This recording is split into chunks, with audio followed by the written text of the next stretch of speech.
Operation सिंदूर को लेकर एक तरफ जहां देश भर में सराहना हो रही है, तो वहीं दूसरी तरफ उत्तराखंड सरकार ने बड़ा फैसला लिया है। आपको बता दें कि भारतीय सेना के साहसिक कदम को अब उत्तराखंड के मदरसों में पढ़ाया जाएगा।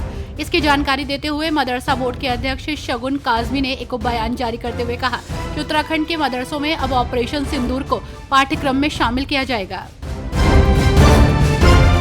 राजधानी दिल्ली में चुनाव हारने के बाद आप एक बार फिर छात्रों को साधने में जुट गई है। इस बीच आप मुखिया अरविंद केजरीवाल ने पार्टी के छात्र संगठन को रीलॉन्च किया है। आपको बता दें कि छात्र विंग का नाम association of student for alternative politics रखा गया है। कार्यक्रम के दौरान आप नेता मनीष सिसोदिया, आप विधायक और अन्य नेता भी पहुंचे। आपको बता दें कि इससे पहले आपके छात्र विंग का नाम छात्र युवा संघर्ष समिति के नाम से अपना एक छात्र संगठन शुरू किया था। महाराष्ट्र की सियासत में नया मोड़ देखने को मिल रहा है, जहां आपको बता दें कि एक लंबे इंतजार के बाद राष्ट्रवादी कांग्रेस पार्टी के वरिष्ठ नेता छगन भुजबल ने आज मंत्री पद की शपथ ली। ऐसे में देखना ये होगा कि उन्हें कौन सा विभाग मिलता है। वहीं मंत्रालय के सवाल पर भुजबल ने कहा कि विभाग को लेकर कोई मतभेद नहीं है, कोई भी विभाग मिलता है उसको संभालेंगे, इसको कोई लालसा नहीं है।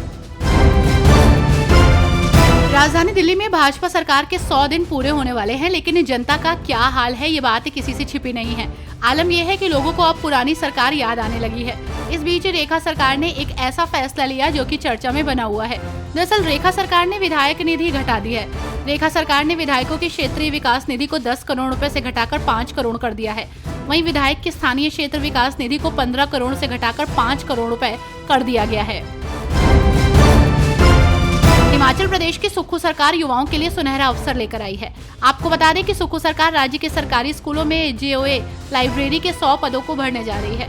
मुख्यमंत्री सुखविंदर सिंह सुक्खू की अध्यक्षता में हुई मंत्रिमंडल की बैठक में शिक्षा विभाग के इस प्रस्ताव को मंजूरी दी गई है। ये भर्ती उन स्कूलों में होगी जहां 300 से अधिक छात्र हैं, जिससे राज्य में बेरोजगार युवाओं को राहत मिलेगी और बच्चों में पढ़ाई की आदत को बढ़ावा मिलेगा।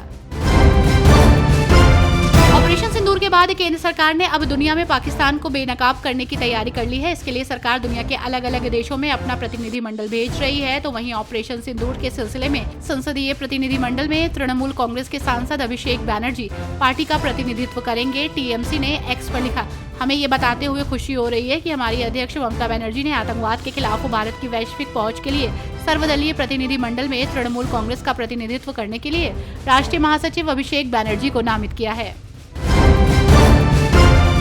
पश्चिम बंगाल की मुख्यमंत्री ममता बनर्जी के बयान पर प्रतिक्रिया देते हुए केंद्रीय मंत्री गिरिराज सिंह ने कहा कि उन्हें बांग्लादेशी घुसपैठियों के लिए गलियारे बनाने चाहिए।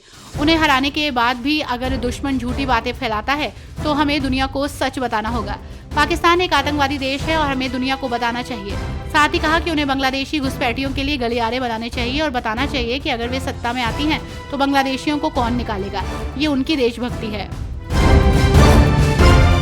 कांग्रेस नेता सुरेंद्र राजपूत ने संभल शाही जामा मस्जिद सर्वे पर इलाहाबाद हाईकोर्ट के फैसले पर प्रतिक्रिया दी और कहा कि कोर्ट का आदेश सर्वोच्च है, लेकिन इसके नाम पर समाज में अशांति फैलाना गलत है। उन्होंने कहा कि मस्जिद सर्वे पर आपत्ति सर्वे के तरीके को लेकर थी, न कि सर्वे पर।